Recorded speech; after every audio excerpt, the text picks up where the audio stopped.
2 consecutive அப்படின்னு சொல்லி positive இன்டிஜர்ஸ்ன்னு சொல்லிட்டாலே உங்களுக்கே தெரியும் 1ம் 2ம் கான்சிக்யூட்டிவ் பாசிட்டிவ் இன்டிஜர்ஸ். ஓகேவா? அதே மாதிரி அதாவது ஒரு நம்பர், அந்த நம்பரோட ஒரு நம்பர் அதிகமாக இருந்தால் அது வந்து கான்சிக்யூட்டிவ் பாசிட்டிவ் இன்டிஜர். அது தெரிஞ்சுக்கோங்க. இப்போ 5 and 6 இது வந்து கான்சிக்யூட்டிவ் இன்டிஜர். 7 and 8 இந்த மாதிரி 7 இருக்குன்னா ஃபர்ஸ்ட் நம்பராக இருக்குன்னா இன்னொரு நம்பரை ஆட் பண்ணால் 7ம் 8 வந்து consecutive integer. 2 consecutive positive integer. புரிஞ்சுதா? இப்போ புரிஞ்சிருச்சா? இப்போ பாருங்க என்ன கொடுத்துருக்காங்க, find 2 consecutive positive integer. 2 number கண்டுபிடிக்கணும். ஓகேவா? Sum of whose square is 365 கொடுத்துட்டாங்க. ஃபர்ஸ்ட் இன்டிஜரை வந்து நம்ம எக்ஸ்ன்னு வச்சுக்கிட்டோம்னா கான்சிக்யூட்டிவ் பாசிட்டிவ் இன்டிஜர்னு சொன்னாலே நான் என்ன சொல்லியிருக்கேன், x+1. ஃபர்ஸ்ட் நம்பர் வர்ற ஆன்சர் வந்து எக்ஸ்ன்னு வச்சுக்கோங்க, ஃபர்ஸ்ட் உள்ள இன்டிஜர். செகண்ட் இன்டிஜர் எப்படி இருக்கும், இப்போ 78 தான் இருக்கும். இப்போ 7 ஆன்சர் எக்ஸுங்கிறது 7 நம்ம கண்டுபிடிச்சா அடுத்த நம்பர் என்னதான் இருக்கும், 8 தான் வந்து ஆன்சராக இருக்கும். ஓகேவா? 7 and 8. ஓகேவா? ரெண்டும் ஒன்று போல தான் இருக்கும். ஒரு இது வந்து இன்க்ரிமெண்ட்டாக இருக்கும். புரியுதா உங்களுக்கு நான் சொல்றது? ஃபர்ஸ்ட் இன்டிஜர் என்னது எக்ஸ். ஸோ நம்ம என்ன எடுத்துக்கிறோம், செகண்ட் இன்டிஜர் வந்து x+1ன்னு எடுத்துக்கிறோம். ஓகேவா? ஏன்னா இதுக்கு அடுத்து ப்ளஸ் பண்ணாதான் அடுத்த இன்டிஜர். அதுதான் வந்து 2 பாசிட்டிவ் கான்சிக்யூட்டிவ் இன்டிஜர்ஸ். ஓகேவா?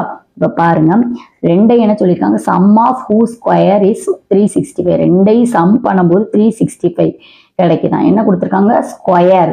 சம் ஆஃப் whose squares கொடுத்துருக்காங்க. ஸோ இந்த 2ஐயும் ஸ்கொயர் பண்ணி சம் பண்ணும்போது 365 கிடைக்குதுன்னு கொடுத்துருக்காங்க.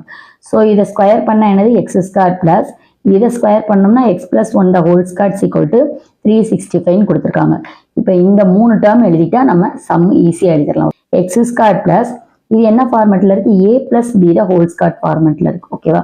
அப்போ எப்படி எழுதுவோம், நம்ம a² plus b² plus 2ab எழுதுவோம். ஓகேவா?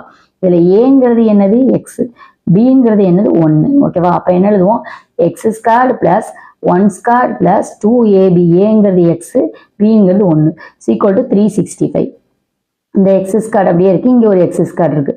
ஸோ x² 2x², இது 1² 1 தான் வரும். Plus 2 into x 2x, 2x into 1 2x தான், ப்ளஸ் 2x ஈக்குவல் டு 365. இங்கிட்டு இருக்கிற 365 இங்கிட்டு கொண்டு வந்தால் -365 ஆயிரும். ப்ளஸ் 365 இங்கிட்டு வரும்போது -365 ஈக்குவல் டு 0. ஓகேவா? இப்போ 2x² அப்படியே எழுதிக்கோங்க, 2x அப்படியே எழுதிக்கோங்க. இந்த +1 இங்கே ஒரு என்னது -365 இருக்கு. அப்போ என்ன வரும், இதுலேருந்து இதை மைனஸ் பண்ணோம்னா 365லேருந்து 1 மைனஸ் பண்ணும்போது என்ன கிடைக்கும், 364 கிடைக்கும். என்னது சிம்பிள், -364 ஈக்குவல் டு 0. ஓகேவா? இப்போ இதில் 2 இருக்குது. ஸோ 2ஆல் நம்ம எல்லா சைட்லையும் டிவைட் பண்ணிட்டோம்னா நம்மளுக்கு சிம்பிளிஃபை பண்ண